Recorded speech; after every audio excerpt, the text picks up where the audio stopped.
अस्सलाम वालेकुम, कैसे हैं आप सब। तो आज हम स्टार्ट करने जा रहे हैं एक्सरसाइज 1C का क्वेश्चन नंबर 3। तो मेरे पास ये थिंक न्यू सिलेबस मैथमेटिक्स की बुक 3 है और उसका ये चैप्टर नंबर 1 चल रहा है। मैंने इस चैप्टर के नेम से एक सेपरेट प्लेलिस्ट बनाई हुई है, उसका लिंक भी नीचे डिस्क्रिप्शन में दिया हुआ है ताकि आप लोगों को इस चैप्टर से रिलेटेड तमाम सॉल्यूशंस एक जगह पर आसानी से इसी प्लेलिस्ट में मिल सकें। इसके अलावा आपको डिस्क्रिप्शन में मेरे सोशल अकाउंट्स के लिंक यानी मेरी फेसबुक प्रोफाइल, मेरी इंस्टाग्राम प्रोफाइल और मेरा ईमेल आईडी भी मिल जाएगा। आप इन्हीं अकाउंट्स के थ्रू अपने क्वेश्चंस को, सजेशंस को मुझ तक भी पहुंचा सकते हैं। तो स्टार्ट करते हैं क्वेश्चन नंबर 3 को। पहले इसकी स्टेटमेंट को रीड करते हैं, समझते हैं, फिर ए पार्ट से स्टार्ट लेंगे।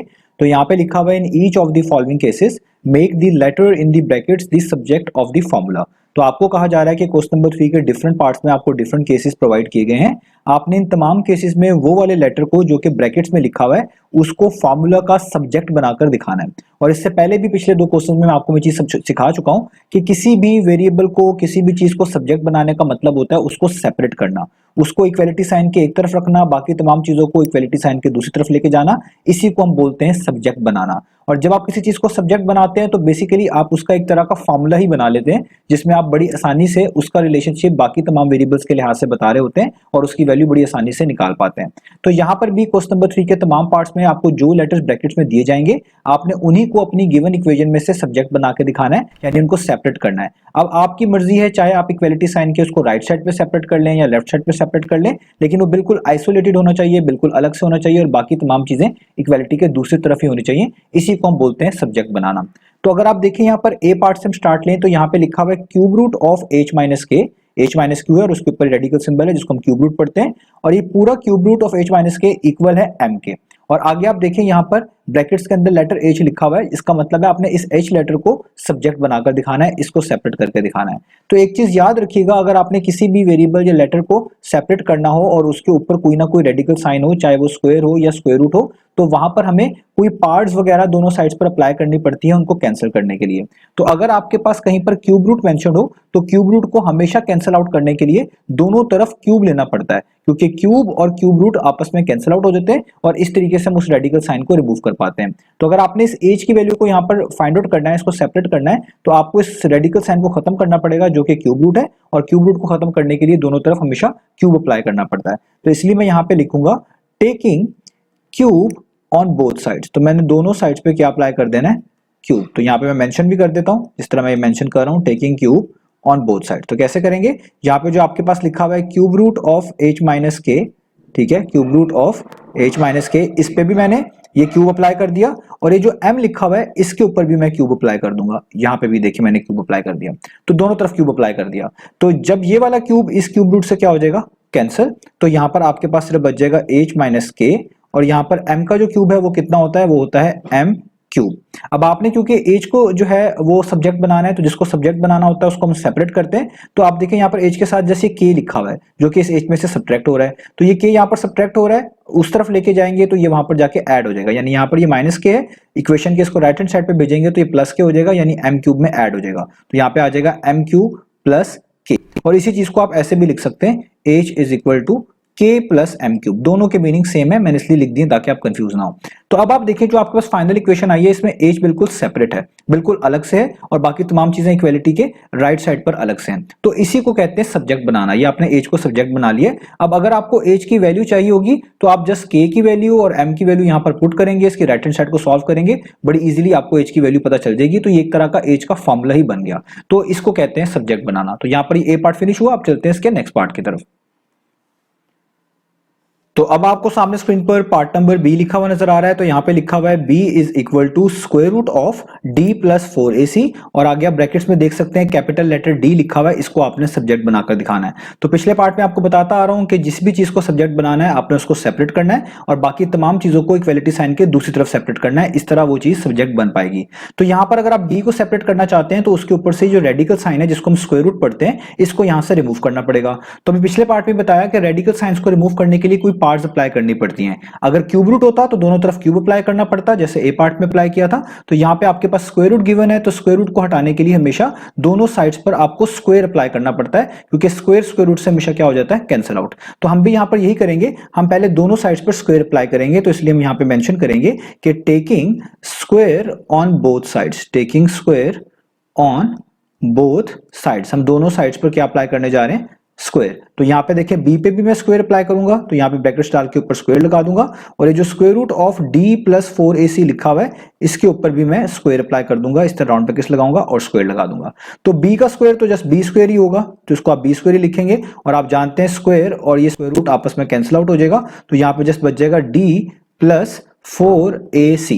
अब आपने क्योंकि d को सेपरेट करना है, तो d अगर आप सेपरेट करना चाहते हैं इसके साथ ये 4ac जो लिखा हुआ है इसको यहां से हटाना पड़ेगा, तो 4ac यहां पर d में ऐड हो रहा है, अगर इसको इक्वेशन के लेफ्ट साइड पे मूव करेंगे तो वहां जाके सब्ट्रैक्ट होगा, यानी ये प्लस 4ac है, दूसरी तरफ जाके माइनस 4ac हो जाएगा, तो यहाँ पे b स्क्वायर वैसे का वैसे ही, और जो 4ac यहां पर ऐड हो रहा था यहां पर आके क्या हो गया, सब्ट्रैक्ट हो गया, तो ये हो गया b स्क्वायर माइनस 4ac, और ये किसके चीज आ गई इक्वल, पूरी की पूरी, ये पूरी की पूरी चीज इक्वल आ गई d के। तो आप देखें आपने d को सब्जेक्ट बना लिया, तो जब d सेपरेट हो गया तो यही आप कह लें एक तरह का डी का सब्जेक्ट बनाना कहा जाएगा। तो दूसरी बात यह है कि आप इसको फॉर्मूला भी डी का कह सकते हैं, क्योंकि अब आप यहां पर बड़ी आसानी से बी और ए और सी की वैल्यूज पुट करेंगे लेफ्ट साइड पे, तो ऑटोमेटिकली आपको डी का आंसर पता चल जाएगा। तो ये हो गया हमारा बी पार्ट। अब चलते हैं इसके नेक्स्ट पार्ट की तरफ। तो अब हम स्टार्ट कर लेते हैं पार्ट नंबर सी को। तो पार्ट नंबर सी में मेंशन्ड है P is equal to v square upon r, और आगे आप ब्रैकेट्स में देख सकते हैं कैपिटल लेटर V हमारे पास मेंशन किया गया है। तो स्टेटमेंट में कहा गया था कि जो लेटर ब्रैकेट्स के अंदर मेंशन होगा उसी को आपने सब्जेक्ट बनाना है। तो बेसिकली आपने इस इक्वेशन में V को सब्जेक्ट जो है बनाकर दिखाना है, और सब्जेक्ट बनाने का मतलब है कि आपने जिस लेटर को भी सब्जेक्ट बनाना होता है आप उसको सेपरेट करते हैं, बाकी तमाम टर्म्स को इक्वलिटी सिंबल के दूसरी तरफ मूव करते हैं, और उस पर्टिकुलर लेटर को अलग से किसी एक साइड पर हम जो है ना सेपरेट कर लेते हैं, चाहे तो राइट साइड पर कर लें चाहे तो लेफ्ट हैंड साइड पर कर लें। इस तरीके से वो पर्टिकुलर लेटर जो है सब्जेक्ट बन पाता है। तो अगर हमने V को सब्जेक्ट बनाना है तो यहाँ पर ना सिर्फ इस V को सेपरेट करना होगा, बल्कि इस V के ऊपर जो पार लगी हुई है 2 उसको भी हटाना पड़ेगा, क्योंकि सब्जेक्ट अगर V को बनाना है तो यहाँ पे तो V स्क्वायर लिखा हुआ है, तो इसका ये स्क्वायर हमें हटाना पड़ेगा। तो हम पहला स्टेप ये करेंगे कि हम V स्क्वायर को सेपरेट कर लेंगे, उसके बाद बड़ी आसानी से इस पार को रिमूव कर लेंगे ताकि V हमारा प्रॉपर्ली सब्जेक्ट बन पाए। तो स्टार्ट लेते हैं। तो सबसे पहला काम हमारे पास ये है कि इस V स्क्वायर के नीचे जो R लिखा हुआ है हमने इसको यहाँ से हटाना है। R बेसिकली V स्क्वायर को डिवाइड कर रहा है, तो जो चीज एक तरफ इस तरीके से डिवाइड कर रही है उसको आप इक्वलिटी साइन को दूसरी तरफ मूव करते हैं, तो वहां जाकर वो फिर मल्टीप्लाई होती है। तो R यहाँ पर डिवाइड कर रहा है V स्क्वायर को, जब आप इसको इक्वलिटी साइन के लेफ्ट तरफ मूव करेंगे तो वहां पे जो पहले से P लिखा हुआ उससे जाके ये मल्टीप्लाई हो जाएगा। तो आप लिखेंगे P वैसे का वैसे ही, और R जो यहाँ पे V स्क्वायर को डिवाइड कर रहा था यहाँ पर आके P के साथ क्या हो जाएगा, मल्टीप्लाई। तो इसलिए मैंने लिख दिया P multiply by R, equality का सिंबल वैसे ही और V स्क्वायर वैसे का वैसे ही। अब आप जानते हैं P मल्टीप्लाई बाय R कितना होता है, वो होता है PR, आगे इक्वल टू का सिंबल वैसे ही और V स्क्वायर वैसे का वैसे ही। अब देखिए V स्क्वायर सेपरेट हो गया है, लेकिन हमने सेपरेट करना था V को, तो इसका मतलब हमें V के ऊपर ये पार्ट 2 नहीं चाहिए, हमें इस पार्ट 2 को रिमूव करना पड़ेगा। तो ये चीज आप याद रखें, अगर किसी भी टर्म के ऊपर पार्ट 2 मेंशन्ड हो यानी उस पर स्क्वायर मेंशन्ड हो, उसको हटाने के लिए, उसको आप कह लें खत्म करने के लिए हमेशा स्क्वायर रूट अप्लाई करा जाता है।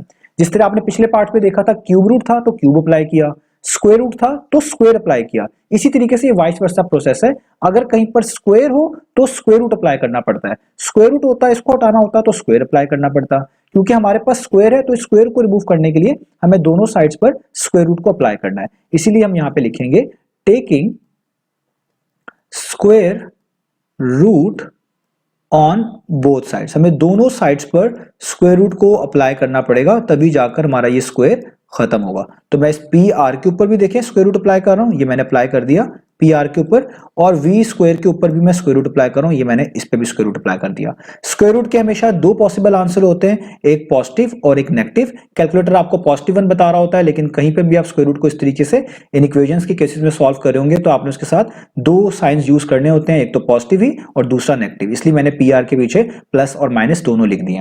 अब स्क्वायर और स्क्वायर रूट हमेशा कैंसिल आउट हो जाता है, इसलिए हमने यहाँ पे स्क्वायर रूट लिया था, तो ये स्क्वायर इस स्क्वायर रूट के साथ क्या हो जाएगा, कैंसिल आउट। तो आपके पास आ जाएगा यहाँ पे square root of p r और इसके साथ ही दोनों साइंस पॉजिटिव और नेगेटिव, और यहाँ पे square square root cancel out हो चुका है तो जस्ट बच जाएगा v। इसी चीज को आप ऐसे भी लिख सकते हैं कि v को आप लेफ्ट साइड पे लिख लें इक्वल टू का साइन, और square root of p r को राइट साइड पे लिख लें और प्लस माइनस इधर साथ लिख लें, क्योंकि इक्वलिटी है बीच में तो ये सिंबल है, इस सिंबल में ये आपको फायदा मिलता है कि आप इन दोनों चीजों को इस तरीके से इधर लेफ्ट या राइट साइड पर लिख सकते हैं। तो आपने देखें v को सब्जेक्ट बना लिया, v को सेपरेट कर लिया। अब अगर आप v की वैल्यू निकालना चाहते हैं तो जस्ट p और r की वैल्यू यहाँ पर पुट करें, दोनों मल्टीप्लाई हो रहे हैं उनको मल्टीप्लाई करें, उस पर स्क्वायर रूट ले लें, जो फाइनल आंसर आएगा वो v का ही आंसर आएगा। ये एक तरह का v का फॉर्मूला ही बन गया। तो इस तरीके से हमने v को सब्जेक्ट बनाना था। तो उम्मीद है आपको ये वाला पार्ट समझ आ गया होगा। अब चलते हैं नेक्स्ट पार्ट की तरफ। तो अब हम स्टार्ट कर लेते हैं पार्ट नंबर डी को। तो पार्ट नंबर डी में मेंशन्ड है ए इज इक्वल टू, इस लेटर को आप पढ़ेंगे थीटा, ये हम बेसिकली एंगल्स के लिए यूज करते हैं, आप इसको पहले भी जानते हैं, इसको आप एज अ सिंबल भी यूज कर सकते हैं। तो यहाँ पे अगर मैं दोबारा से पढ़ूं तो इसको आप पढ़ेंगे A is equal to theta upon 360 multiply by pi r square, और आगे आप ब्रैकेट्स में देख सकते हैं यही सेम लेटर थीटा आपको दिया गया है, और ऊपर क्वेश्चन में कहा गया था कि जो लेटर्स ब्रैकेट्स में लिखे हुए उसी को आपने सब्जेक्ट बनाकर दिखाना है। तो बेसिकली इस इक्वेशन में आपने थीटा को सब्जेक्ट बनाना है, और आप जानते हैं किसी भी लेटर को सब्जेक्ट बनाना हो तो उसका मतलब ये होता है कि हम उस लेटर को सेपरेट करेंगे, आइसोलेट करेंगे, और बाकी तमाम टर्म्स को इक्वलिटी साइन के दूसरी तरफ इकट्ठा करेंगे, ताकि वो लेटर एक तरफ रहे और बाकी तमाम चीजें इक्वलिटी साइन के दूसरी तरफ रहें। इस तरीके से वो पर्टिकुलर लेटर सब्जेक्ट बन पाएगा। तो आइए स्टार्ट करते। तो सबसे पहले हम क्या करेंगे, यहां पर आप देख सकते हैं कि ये जो पाई आर स्क्वायर है ये पूरा का पूरा इस फ्रैक्शन के साथ मल्टीप्लाई हो रहा है। तो जो चीज एक तरफ मल्टीप्लाई हो रही होती है, अगर हम उसको इक्वलिटी साइन के दूसरी तरफ भेजेंगे तो वहां पर जाकर वो डिवाइड करेगी। तो हम यहाँ पे यही पहला स्टेप करने वाले हैं कि ए तो वैसे का वैसे ही रहेगा, और पाई आर स्क्वायर जो कि यहाँ पर मल्टीप्लाई हो रहा था थीटा अपॉन 360 के साथ, वो यहाँ पर आके ए को डिवाइड करेगा, यानी ए के नीचे डिनोमिनेटर में इस तरीके से लिखा जाएगा। और इस साइड में जस्ट क्या बच जाएगा, एक तो थीटा बच जाएगा और दूसरा जो डिनोमिनेटर में 360 लिखा हुआ है वो बच जाएगा। अब अगले स्टेप में आप क्या करेंगे, क्योंकि आपने थीटा को आइसोलेट करना है, थीटा को सब्जेक्ट बनाना है, तो उसके नीचे से 360 भी हटाना होगा। 360 यहां पर इस थीटा को डिवाइड कर रहा है, तो जो चीज एक तरफ डिवाइड कर रही हो उसको इक्वलिटी साइन के दूसरी तरफ मूव करेंगे तो वहां पर जाकर वो मल्टीप्लाई होगी। तो 360 यहां पर थीटा को डिवाइड कर रहा है, इसको आप इक्वलिटी साइन के लेफ्ट साइड पे भेजेंगे तो वहां पर जाके इस पूरी चीज के साथ वो मल्टीप्लाई हो जाएगा। तो हम यहां पे लिखेंगे कि ए अपॉन पाई आर स्क्वायर वैसे का वैसे ही, और 360 जो यहाँ पर थीटा को डिवाइड कर रहा था यहाँ पर आके इस फ्रैक्शन से क्या हो जाएगा, मल्टीप्लाई हो जाएगा, और इस तरीके से आप उसको लिखेंगे, और यहाँ पे जस्ट क्या बचेगा, थीटा बचेगा। तो देखिए आपने थीटा को आइसोलेट कर लिया है, सेपरेट कर लिया है। अब यहाँ पर बस एक स्टेप और कर लें, क्योंकि आप देखें इस 360 के नीचे कुछ भी नहीं लिखा हुआ, आप अपनी आसानी के लिए यहाँ पर 1 लिख सकते हैं। और जब भी दो फ्रैक्शंस इस तरीके से मल्टीप्लाई हो रही हो तो आप न्यूमरेटर में लिखी हुई चीज को सामने वाली फ्रैक्शन के न्यूमरेटर से मल्टीप्लाई कर देते हैं, डिनोमिनेटर में लिखी हुई चीज को सामने वाली फ्रैक्शन के डिनोमिनेटर से मल्टीप्लाई कर देते हैं। तो जब आप ए को और 360 को मल्टीप्लाई करेंगे तो आपके पास क्या आएगा, 360a। तो a मल्टीप्लाई बाय 360 कितना होता है, वो होता है 360a। और नीचे जब आप पाई आर स्क्वायर को 1 से मल्टीप्लाई करेंगे, तो किसी भी चीज को 1 से मल्टीप्लाई करें तो कोई फर्क नहीं पड़ता, तो पाई आर स्क्वायर को 1 से मल्टीप्लाई करेंगे तो पाई आर स्क्वायर ही रहेगा, तो नीचे आ जाएगा पाई आर स्क्वायर, और इक्वल टू का साइन वैसे ही और थीटा यहाँ पर वैसे का वैसे ही। तो आप इसी चीज को ऐसे भी लिख सकते हैं कि थीटा को आप लेफ्ट साइड पे लिख लें, क्योंकि इक्वालिटी का साइन बीच में इस तरह आप मेंशन कर सकते हैं, और 360a को इस तरीके से divided by pi r square, इस पूरी चीज को इस तरीके से राइट साइड पे लिख लें। तो देखिए आपने थीटा को सब्जेक्ट बना लिया, थीटा को सेपरेट कर लिया, थीटा इक्वलिटी साइन की एक तरफ है, बाकी तमाम चीजें इक्वलिटी साइन की दूसरी तरफ हैं। अब ये एक तरह का थीटा का फॉर्मूला भी है कि अगर आप थीटा की वैल्यू निकालना चाहते हैं तो आप इस कैपिटल ए की वैल्यू पुट करें, पाई की वैल्यू पुट करें, आर की वैल्यू पुट करें, इसको सॉल्व करें पूरे को, तो आपको आसानी से थीटा की वैल्यू पता चल जाएगी। तो यहां पर हमने ये डी पार्ट भी कर लिया। उम्मीद है आपको तमाम पार्ट्स अच्छे से समझ आए होंगे। इंशाल्लाह नेक्स्ट वीडियो में मिलेंगे बाकी सॉल्यूशंस के साथ।